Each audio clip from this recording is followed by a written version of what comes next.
Quand ce n'est pas Lewandowski qui brille, c'est Rafinha. Quand c'est pas Rafinha, c'est Pedri. Quand c'est pas Pedri, c'est Ferran Torres. Quand c'est pas Ferran Torres, c'est Dani Olmo. Et quand c'est pas Dani Olmo, c'est Lamine Yamal. Là les amis, le FC Barcelone, je vous le dis, là même si c'est que 5 premières journées de Liga, ils sont extrêmement impressionnants. Le FC Barcelone, aujourd'hui, peut le dire clairement, à l'instant T, c'est la meilleure équipe du foot espagnol.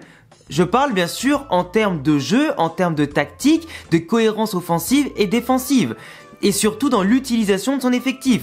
Le Barça aujourd'hui a beau avoir des absents comme Frenkie de Jong, comme Araujo, comme Gavi, Christensen, etc.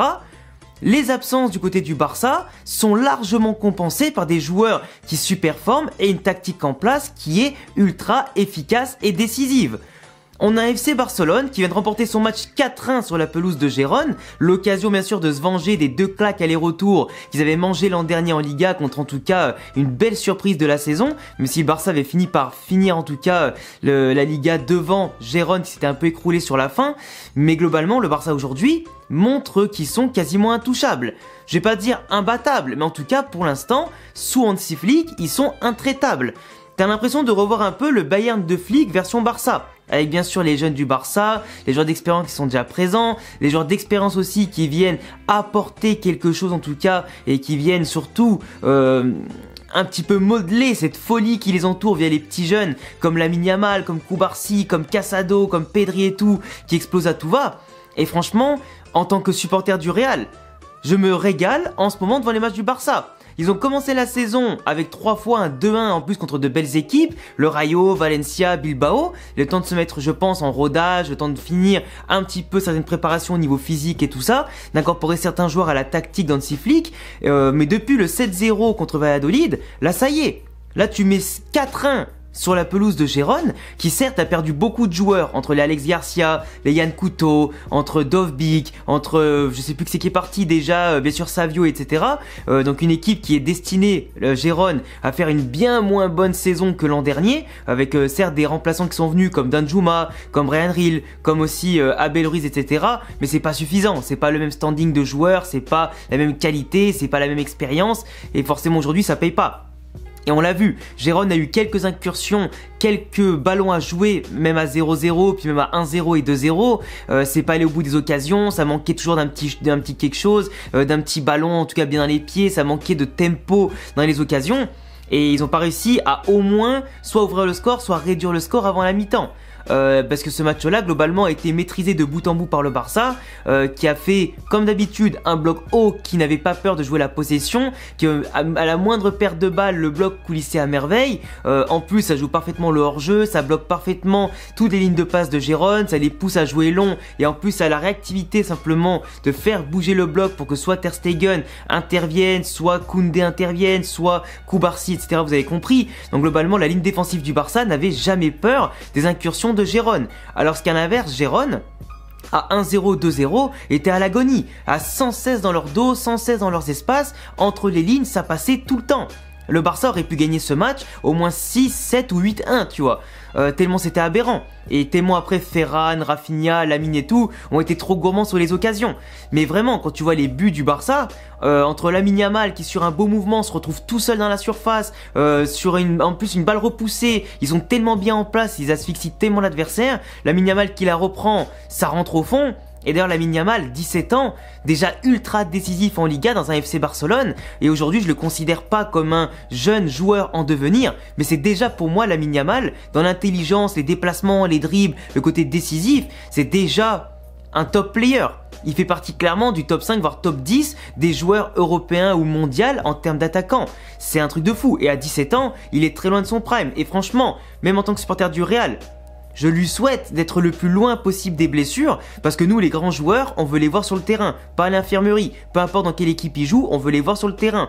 Et le spectacle qu'il nous apporte, C'est indéniable, tout comme Dani Olmo. Dani Olmo, il a littéralement changé ce Barça. Dans le jeu, ses déplacements, sa faculté à combiner avec les autres, à intervertir leur position aussi sur le terrain, à toujours jouer le ballon juste dans le bon tempo, là où il y a l'espace qui va s'ouvrir, et même si l'espace s'ouvre pas, il va trouver la bonne passe avec Pedri pour s'ouvrir les espaces. Tout comme Casado qui s'impose dans cette équipe première avec les absences, et qui montre que malgré le départ de Gundogan, malgré l'absence de Jong et de Gavi, Casado, jeune joueur en tout cas formé au club aussi, a cette qualité technique comme on l'a vu sur le caviar donné à Pedri sur son but, qu'il y a l'intelligence, il y a le jeu Barça, il y a les ententes, il y a les déplacements, il y a cette vision du jeu aussi qui est impressionnante, ce QI football qu'on apprend peut-être nulle part ailleurs.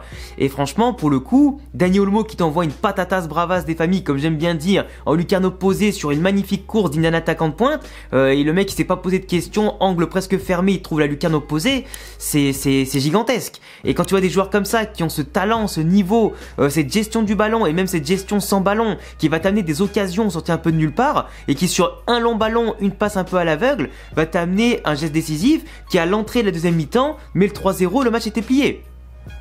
Comment il s'appelle le coach de Gérone déjà, Mitchell, il a peut-être fait des consignes pour qu'à 2-0 ça puisse revenir, 5 minutes de jeu même pas, 3-0, c'est terminé frérot. Et après ça faisait que pousser, et Gérone prenait que des risques et ça payait pas. Ils ont marqué un petit but à la fin sur une petite erreur du Barça au niveau de l'alignement défensif, sur un long ballon. Mais ça venait un peu de tous les côtés, tu vois, ils attaquaient un petit peu en surnombre Gérone. Mais à part ça, bah... Franchement, qu'est-ce que tu veux dire? Ils ont eu un moment de relâchement, mais c'était pas du tout décisif. Ferran Torres qui pète un plomb et qui va tacler le mec au niveau de la cheville, gros pisotone, carton rouge. Même là, le Barça à 10 contre 11 était tranquille, tu vois. Mais sinon, la seule polémique du match à mon sens, c'est le penalty qui a été refusé à Gérone parce qu'il était sifflé, mais la VAR a décidé que non. Parce que en fait, l'explication c'est que les joueurs du Barça sont allés au contact avec le joueur de Gérone. Ce sont les joueurs du Barça qui ont touché la balle et qui ont fait ricocher entre le corps et la main du défenseur du Barça. Donc le penalty a été considéré comme annulé. Ce qu'on a vu selon les instances officielles pendant le match, que la décision n'était pas valide et que en fait comme le Barça voulait se dégager de manière volontaire, ce qui est le cas vu qu'ils vont au duel notamment avec le défenseur, c'est pas une zone isolée de la surface où il n'y a pas d'attaquant, il n'y a pas de pressing et tout, là ils sont au duel avec un attaquant, le ballon ricoche sur la main du défenseur, je crois que c'était Inigo Martinez, normalement il y a main penalty, en tout cas c'est ce que les instances de la Liga ont dit notamment et ont propagé le message après sur les réseaux,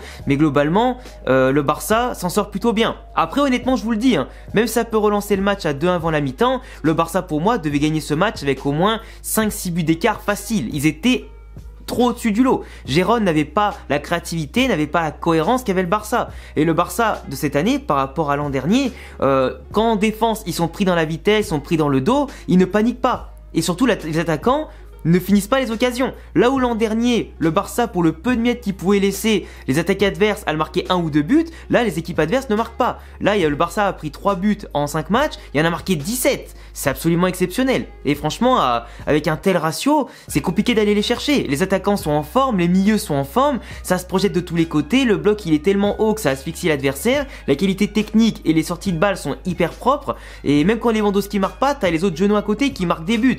Des doublés quand c'est pas là, c'est l'autre qui va mettre un triplé. C'est exceptionnel. Après, à voir bien sûr en Ligue des Champions contre des grosses équipes ce que ça va donner, surtout en phase finale, par rapport aussi après les phases de poule qui vont être un peu longues.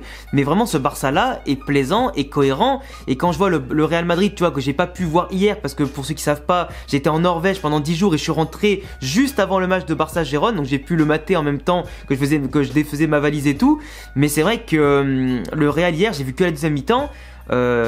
Franchement, le Real c'est pas cohérent. Le Real quand ils vont commencer à carburer, ça va y aller, mais il y a tellement de blessures entre les Bellingham, Kama, Tchouaméni, entre le fait aussi que là maintenant t'as Brahim Diaz blessé 3 mois, le Barça arrive mieux à compenser les blessures, les absences et surtout aussi le manque de mercato et de moyens, et a su construire quelque chose. Xavi avait posé les bases, Hansi Flick a su les magnifier en seulement quelques semaines, et c'est impressionnant. Franchement je vous dis, le Barça est bien placé pour gagner la Liga. Pour l'instant rien ne les arrête, ça gagne des matchs difficiles à l'extérieur contre des grosses équipes de Liga, ça enchaîne les victoires, ça prend plein de confiance. Après il peut tout se passer, il peut avoir des séries noires à tout moment. Là, ils ont 4 points d'avance, ça paraît peu, mais c'est déjà énorme, je trouve. Et je crois que le Real n'a pas remonté 4 points au Barça quand ils avaient 4 points de déficit sur les 10 premières journées depuis au moins 20 ou 30 ans, voire 40 ans. Je sais plus quand c'était, mais j'avais vu la stat passer. Donc c'est impressionnant de voir que le Barça peut peut-être prendre la Liga cette année, paraît plus cohérent et paraît plus une équipe de championnat qui va durer sur le long terme que le Real qui, je pense,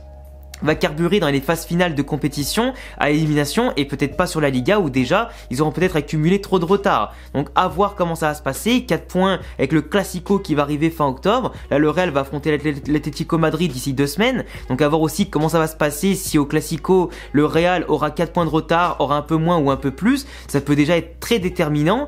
Et puis voilà, en tout cas bravo au Barça pour leur match. Bravo à des joueurs comme Koundé qui surperforment, qui propose avec Lamine Yamal un côté droit imparable. Bravo au milieu de terrain, bravo à tout en fait, hein. Il n'y avait pas de flop côté Barça, même Inigo Martinez fait des bons matchs, donc à partir de là frérot, qu'est-ce que tu veux dire? Enfin bref, je vous laisserai vous abonner, cocher la cloche si vous aimez mes analyses, mes vidéos, si vous attendez bien sûr des débriefs, des vidéos sur le Barça, sur le Real et la Liga en général et bien sûr la Ligue des Champions qui va être intéressante à débriefer cette année, plus la première ligue qui je pense va pas tarder à arriver sur la chaîne, en plus des gros documentaires que je prépare et qui sont bientôt prêts pour le premier, qui vont concerner le Real puis après le Barça bien entendu et d'autres équipes plus tard, donc n'hésitez pas à vous abonner, cocher la cloche, le petit pouce bleu, et puis je vous dis à bientôt pour d'autres vidéos. Ciao les gars!